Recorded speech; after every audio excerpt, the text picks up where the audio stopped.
Hey everybody, welcome back to the Near Memo with Mike and Greg. This is the good-looking and vivacious Mike Blumenthal, full of vitality and vigor, unlike me this morning. You've totally thrown me off. And We can start over. No, we don't need to do that. All right. Episode Yes, I said that. 216. Episode 216, brought to us by, supported by Gather Up. Thank you very much for their generous support of the podcast. Check them out at gatherup.com. You know what they do. If you're listening to this podcast, you know already what they do. So go give them some love. And today we will not be talking about the Epstein files, although it would be fun, but irrelevant. In the green room we did. Yes, we did. So we can't talk about them here. No, we won't be doing that. But the things we will be talking about today are the recent Pew study, which confirms a lot of what we've seen before in other research contexts, clickstream data studies, AIOs, depressed clicks. Mike will unpack that with a little more detail than I just gave. We'll also be talking about two other related kinds of studies. An earlier one from Whitespark that was written up by Miriam Ellis, talking about the relationship between AIO reviews and the local pack. And then a new Ahrefs kind of broader study that looks at the impact of the presence of AI overviews on different Google SERP features, so features snippets and the local pack and other elements of the page. And then finally, what's really at stake with this whole kind of naming debate about what AI optimization should be called? Is it AIO? Is it AEO? Is it Geo, which we don't like? What's going on here? Is there really a need for a different name? And what's really at stake in trying to define this separate and apart from SEO? So with that, Mike Blumenthal, the lovely and talented. There we have it. And here I am. So Pew, a renowned research organization, released a study of both, I think it was a behavioral study, click study of 900 US users, where they explored their behavior during the month of March when they were confronted with AI summaries or not. Obviously, the big finding, which is not news to anybody who's listening to this podcast or following the industry, is that users who encounter an AI summary are less likely to click on links to other websites than users who do not see an AI summary. Only 1% of users clicked on a link from within the AI summary, and 8% of users with AI summaries clicked on other links, whereas in regular search results, it was like 16%. Obviously, and again, something we've talked about before is that Google users are more likely to end their browsing session entirely after visiting a search page with an AI summary than on pages without a summary, which to me makes sense because a lot of those kinds of queries is, how old is Harrison Ford? Or there's no need whatever. To go to a website. It doesn't need to go to a website, right? Or what's the weather today? The most, to some extent, this was interesting that the most frequently, and again, not a surprise to anybody, the most frequently cited sources were Reddit, YouTube, and Wikipedia, but that only amounted to 7%, and then another, I think, 5% were government web pages. I think the percentage was higher than 7%, but what was interesting. 15% in aggregate for all three. For all three, right? What was interesting, which is similar to what organic is, which is 17%. Yeah, so that was the interesting point: is the degree to which those three sites appear in both places. And to some extent, that's understandable. Obviously, they have a a business reason to use YouTube. They have a trust reason to use Wikipedia, and I think they have the deal with Reddit. Reddit. They have the deal with Reddit. So that is not changing, which sort of reinforces, but it still doesn't add up to a whole. 17 plus 6% to gov sites compared to 2% for regular. 6 is 21%, and 5% to news sites. It's 26%. That still leaves 75% to other sites. It still is. It's still a fairly varied. With a bias towards Google properties, Reddit. Right. And government I mean, sites. and obviously with local Google business profile. Yes. And in March, 1 in 5 searches produced AIOs, which I think is probably higher this Well, month so than it was then. yeah, Ahrefs I think said the number was 20%. Pew is saying it's almost 20%. So And they found that longer, sort of ill-defined queries or questions, longer format questions, were more likely to generate. So none of this is particularly surprising. To me, though, it always is fun to see how Google responds to these. And in typical Google fashion, they sent Barry Schwartz a statement. People are gravitating to AI-powered experiences, and AI features in search enable people to ask even more questions, creating new opportunities for people to connect with websites. The study uses a flawed methodology and skewed query set that is not representative of search traffic. We and consistently direct billions of clicks to websites daily yeah, and have not observed significant drops. Now, this could be both true and untrue at the same time in I some think that's sense. likely.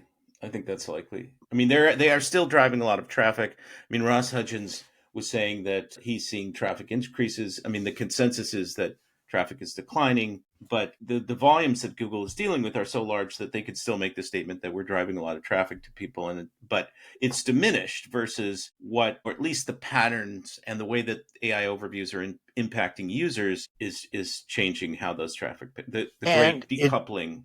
we are just beginning a new research project at Near Media, and at least anecdotally, even when we see AI overviews, they don't seem to impact search results as much as, or behavior as much as this. People seem to use them more as confirmations that they did the right search rather than having to do another query. They look at it and then they move on. So Well, we're not, this is at least anecdotally. So we'll see how this comes out. We'll I report mean, later. But I think the behavior is probably pretty nuanced in that, it's going to really depend on the category. Is this a high consideration? Is this an informational query? Is this a low in the funnel kind of transactional thing? I think there are a bunch of different variables here that impact these consumer behaviors and metrics. not the least of Just which is that 50% of the queries on Google are likely brand queries. right. That the AIOs provide a lot of information around that. It's obviously an area where a business needs to watch to make sure that their brand is represented well if Google does present an AIO. So something interesting to me was I put this chart in the newsletter, which kind of there were a bunch of graphics that came out of that study, and one of them sort of summarized what you just described verbally. And I'm not going to make too many references here to the particulars on this chart, but one of the potential takeaways from they didn't talk about it exactly directly as a zero click phenomenon, but one of the potential takeaways is that kind of 2/3 ish of user behavior is zero click. I mean, the Rand Fishkin number I think is like pretty close to 60% based on the most recent study, clickstream study that he's done with Datos. This would sort of be consistent with that, which we've always said in local is less of a factor because people are ultimately calling or going to a store or bringing Or something having into their Google house. call for them using the Yes, now the Ask for new Me feature. fantastic new Ask for Me RFP feature. I mean, Congratulations. You got it right that time. yeah, You struggled last week, as I recall. yeah. Well, it's just the brilliant branding and confused branding of Google. Anyway, so what are we to make of all this? I mean, this is the umpteenth study now, 5, 6, 7, 8, 9, 10, that say the same thing directionally, basically. And When it's the the umpteenth AIO. time Google has said, we're not going to tell you what the real numbers are, but they're good. Right. And I think my sort of independent research has shown that users do like AI overviews. Google has said this on its earnings call this week. People are responding very positively to these AI features. And I think that there's a lot of truth to that. They like the kind of summaries, they like the quick access to information. But the sort of bargain that has always been struck between publishers and Google is that Google gets to use their content in various ways and they deliver traffic, which then allows publishers to make money in one form or another. And that's the thing that many people are critiquing here is that Google is just becoming a sort of a plagiarism machine, taking people's content, rewriting it for its AI presentations and not driving traffic. And so this is why Google, I think, is particularly sensitive to these critiques and attacking them as flawed. There may be some copyright claims in there, certainly in Europe, but maybe even in the United States, if Google, if this data that we keep seeing is really true, and there are business models at stake, which there are, people going out of business or losing substantial revenue because Google is ingesting and rewriting other people's content. But in a related kind of study, semi-related study, Ruffs looked at 1 million desktop search results to kind of determine the impact of AI overviews on other SERP features, local packs, paid links, shopping, news, and so on. There was a number of them that they were tracking. And in most cases, what they found was that there was a negative impact. So there was a kind of a cannibalization effect. Featured snippets and AI overviews have continued to appear together, but what Ahrefs found was that there was a 64% decline in the appearance of featured snippets when an AI overview was present. It was much lower for the local pack; it was 15%.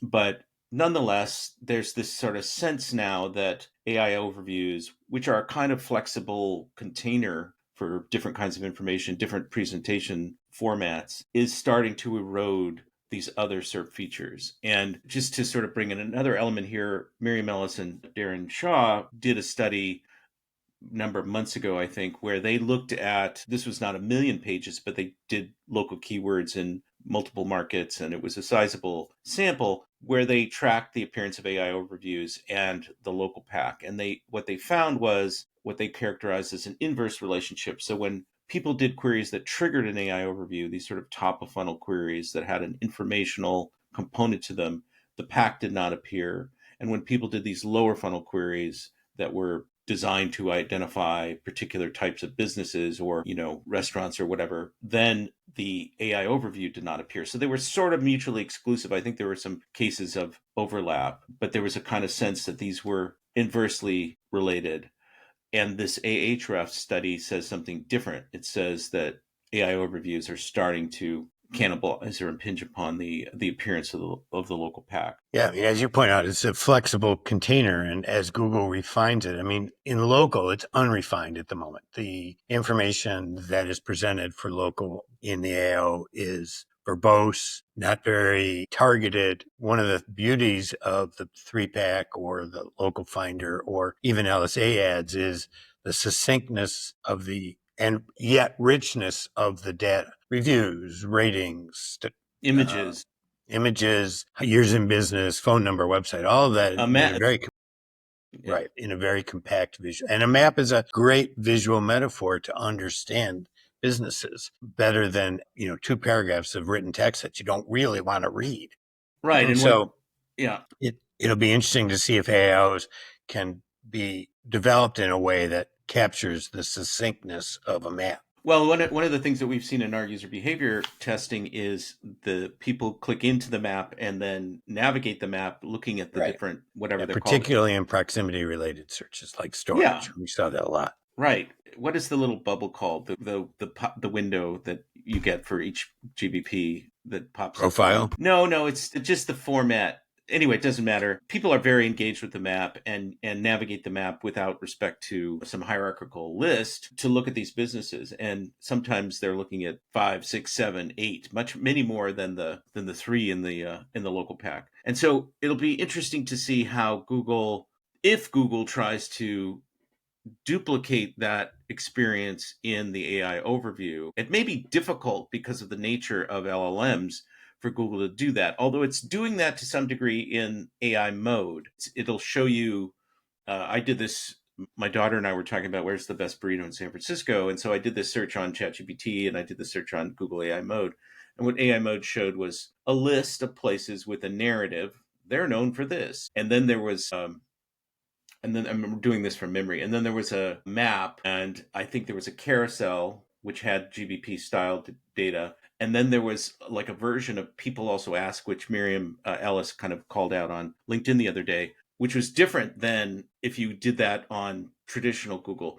But it's an attempt to sort of bridge the divide between a traditional, as you say, verbose LLM presentation and the succinct treatment of the data, the information in the local pack. When SGE came out, and what you were seeing was the local pack and all the traditional local information, and then you were seeing largely a duplication of that 5, 6, sometimes more, with a high degree of overlap in the sort of what became the AI overview. And Google sort of didn't know what to do with that. And my impulse was, well, just make that the new local pack, make it a richer version of the existing local pack.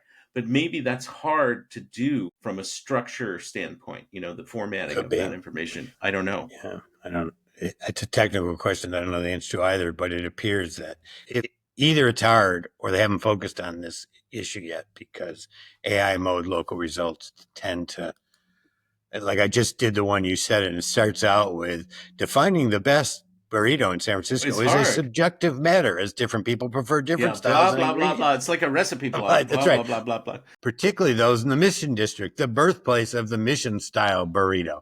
Mission Right. style burrito. This sounds like it's going to turn into a sex scene here shortly. But, it's like, who needs this whole paragraph of, statement of ahead of it, right? I wish I could find this. Now I can't find this. There was I found it just as a momentary digression into the world of recipe blogs. I saw this. I was looking for some coleslaw recipe the other day, and I did the search on Google, and what I got was this blog that started talking about the Dutch immigration to New York in the 17th. And I just thought, wow, this is classic recipe blog stuff. The history of New York eventually leading to a discussion of coleslaw, where coleslaw was invented. Just give me the goddamn recipe, And so this is the problem with these AI overviews and LLMs to a degree, is that they're really, really good for certain kinds of explanations. And then when you just want an answer, often they sort of fall down on the job. Not always, but often. I am still curious, though, what a Mission style burrito is. Well, so okay, there's a neighborhood, there's a street in San Francisco called Mission Street, which actually features a Spanish mission, Mission Dolores, one of the original Okay. missions in California. Right, but And Mission style. well, so Mission Street is where this mission is. It's a longer street than just this neighborhood, and the neighborhood is known as the Mission. And in the Mission, there are a bunch of these taquerias, many of which have been around for 50 years or more now, I think. And they have these large. So you know what a Chipotle burrito is like, right? No. You've never had a Chipotle burrito? Well, you're one of the people who's driving same store sales down because people are not going to Chipotle as much as they used to. Well, anyway, most of the people listening will know Chipotle and know that a Chipotle burrito is a big burrito with a lot of stuff in it. That burrito, that franchise, was directly inspired by these mission style burritos. They're just very large. You would like them. I mean, they're very large, and you can get all kinds of stuff in them: seafood or meat or vegetarian. There are places there. It's quite a competitive thing because many of these taquerias are very, very good. So that's what a mission style burrito is. People didn't bargain for a dissertation on the history of mission style burritos, or Chipotle for that matter, but here it is. All right, moving on. We can ask the question, what is the future of the local pack in this sort of AI era? And I think we will continue to do that. And the Ahrefs study, and to some degree the Whitespark study, raised that question. Is Google going to try and take that information and put it into AI mode or AI overviews and diminish the significance of the pack, or is it going to keep the pack because, as you say, it's a great and very appealing presentation of that kind of information? So this result has question. 6 text results, lists off 6 restaurants, apparently in the Mission District. And Yes. then other notable burrito spots, it lists off another 2, 4, 6, 8, Yeah, 9, list after list. So it's got 15. And then it's too many. You don't need that many. Don't need that many. And then there's 4, a paragraph, and then 4 profile photos with the summary information we talked about, and then a map. So it's all the way at the bottom. I mean, perhaps this would be valuable if they reverse the order of it, but it's so it's if you were really looking for a recommendation of the 2 or 3 or 4 best places. So you don't need to say best places. 15 don't qualify as the best. There's a handful. And if you were truly looking for those, that result that you got would not be that helpful. It would give you some universe that then you would have to weed out, right? You'd have to make a further inquiry to sort of refine it. Interestingly, I mean, there's other stuff we could talk about, but we won't. But there's been a couple of surveys run by you. But we might, as I'm about to do right now.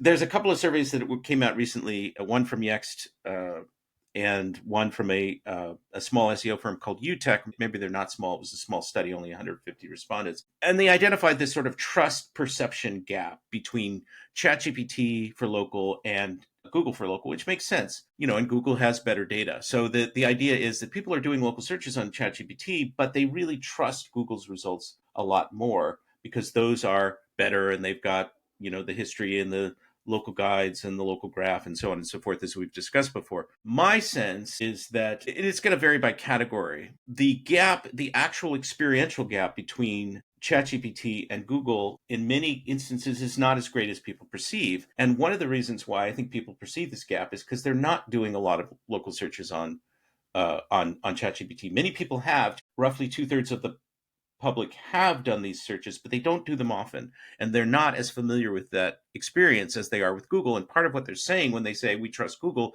is they're talking about something that's comfortable and familiar to them. Right? They're not, change is hard for people. But interestingly, on this topic of the mission burrito, I did the search on ChatGPT just to see what it would come up with on my iPhone. And it was a good experience. They gave 4 recommendations from Serious Eats, the San Francisco Chronicle, the local newspaper, Bon Appetit, The Infatuation, which owns Open Table, I believe, and Yelp. And they gave 4 results. And based on my personal experience, these are the right results. There was a map showing you exactly where they are. There were reviews, and you could touch any individual. There are a little card carousel at the bottom. You could touch any of those. And what you got was a pop-up that gave you access to directions, the ability to call the place, and the ability to go directly to the website. And you get the native map integration. They don't have their own map in mobile, but you get either Google Maps or you get Apple Maps. And it's a good experience. And more importantly, they got the answer right. Their 4 recommendations are much better than AI Mode's 15 recommendations in this particular context.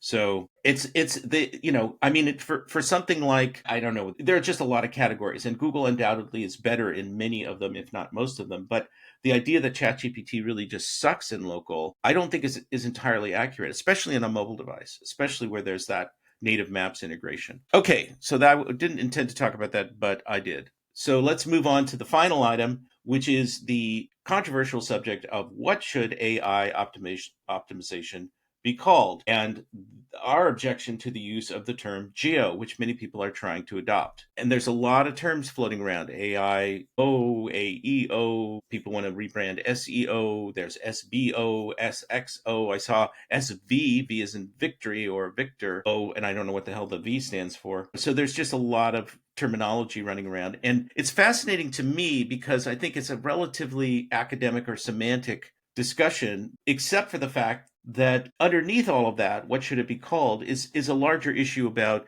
how similar or different are SEO and this new thing, AI optimization, and what's really at stake in the rebranding or the naming of this. Do we want to have 2 universes where one thing is called one thing and one thing is the other thing? I mean, there's no standardization around the name. You see all kinds of things on LinkedIn, people putting these terms in their So just titles. A breaking news item on that front is yesterday, I think it was in Australia, Mueller or Gary Ellis or both said that SEO, as traditionally practiced with best practices from Google's Works point for of view, both.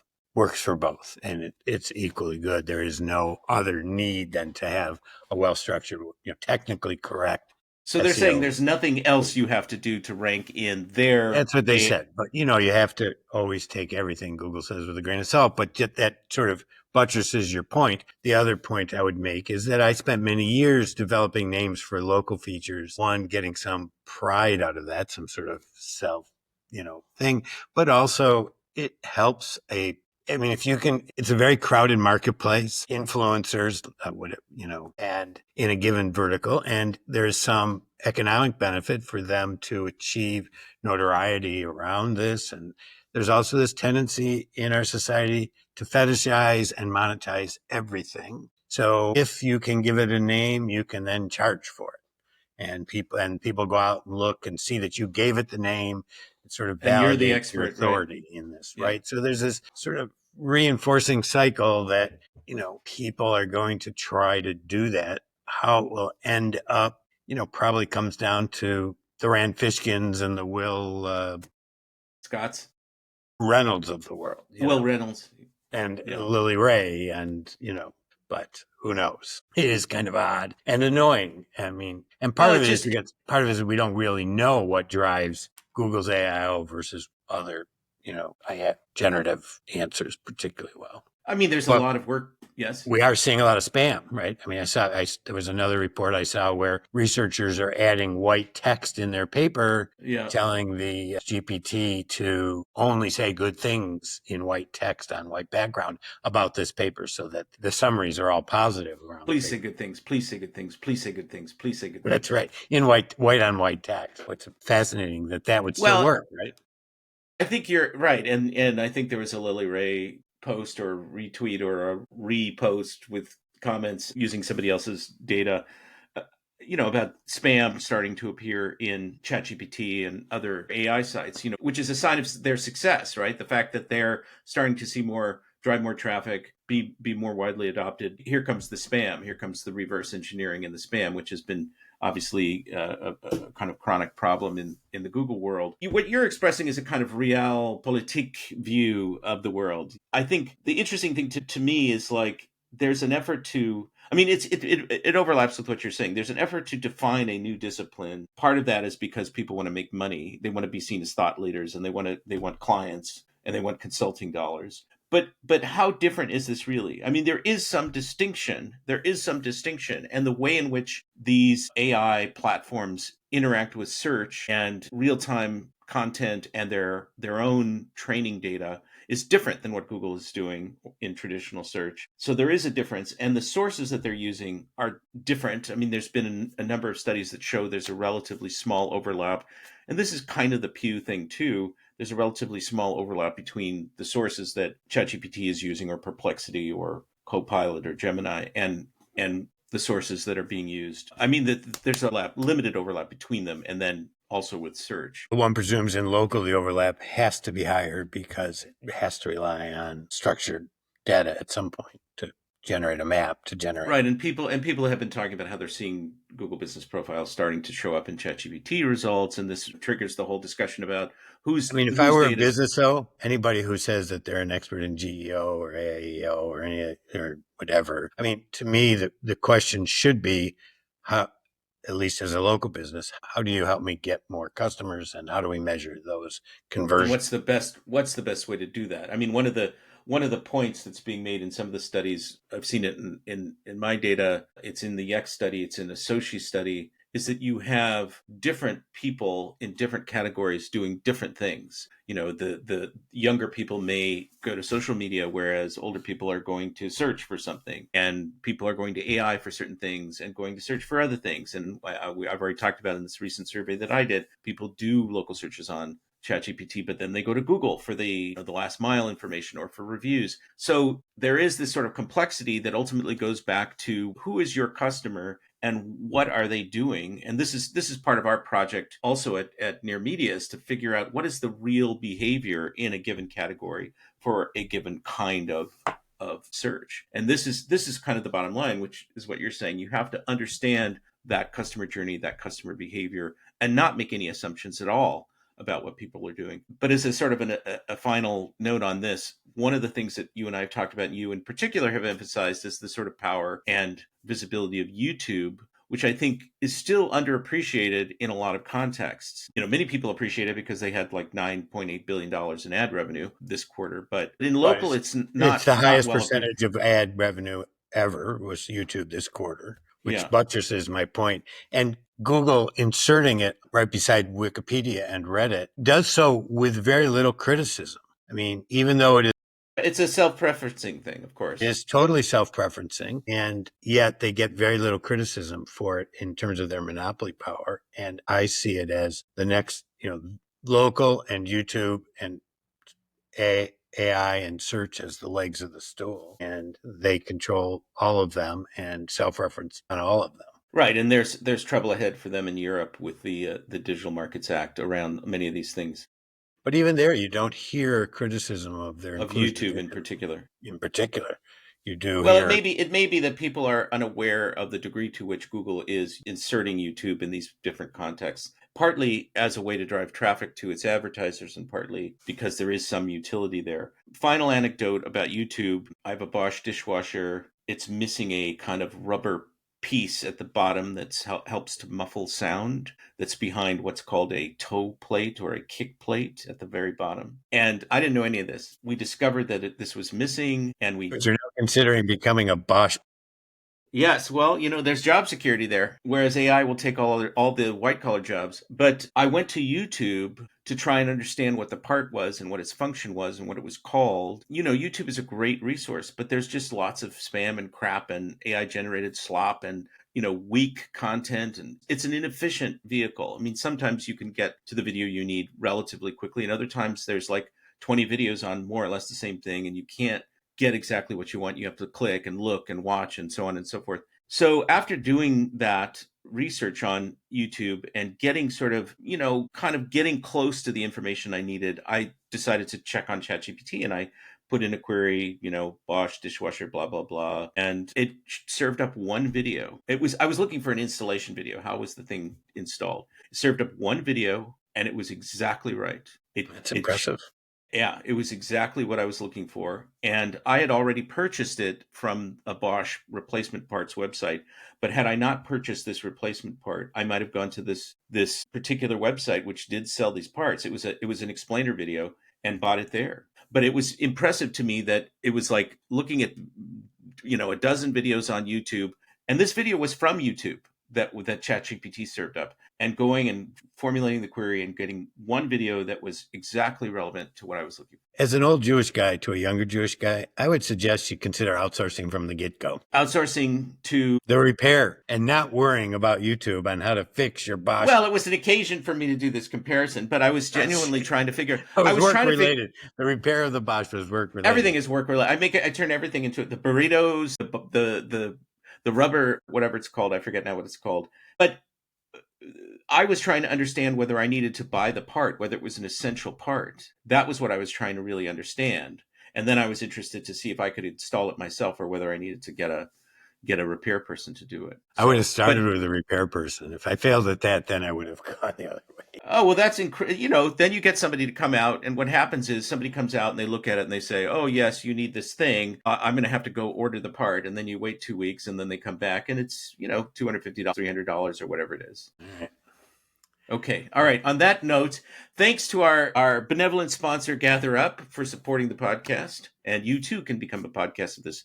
You can become a sponsor of this podcast if you reach out to us, and we'll talk to you about that. Also, if you're not a current subscriber to our fantastic newsletter that I typically write, sometimes Mike is involved, but Mike writes other stuff on the website, consider becoming a sponsor at $20 a month. It helps support us and helps continue our exciting work here. And Mike, do you want to add anything before we sign off today? No, just have a great weekend. Yes. Stay safe and healthy.